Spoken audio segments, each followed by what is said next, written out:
নমস্কার বন্ধুরা, আজকে আমড়ার চাটনি করব। এই যে দেখুন, আমড়াগুলো ছোট ছোট কচি কচি, ভালো লাগবে।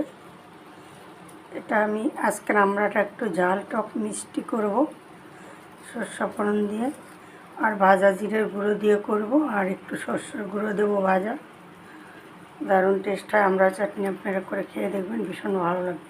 চাটনিটা এই যে একটু সরষের সম্বার দিলাম, হয়ে গেছে। এই যে আমড়াটা দিয়ে দিলাম, একটু বাটিয়ে নিয়েছিলাম আমরা। এটা বিলেতি আমরা, যেটা বিলেতি বলতে শাড়ি দিয়েছি আমরা, আমি জানি না। এটা মিষ্টি, যেটা মিষ্টি আমরা হয়, দিতে হয় বাজারে কেটে কেটে, সেই আমড়াটা। এটা আমাদের গাছের আমরা, গাছ থেকে বেরিয়ে নিয়েছি, আরও বড় হবে। কিন্তু এটা এখনও আমড়ার যে আটিটা, এটা এখনও শক্ত হয়নি। আমি সামান্য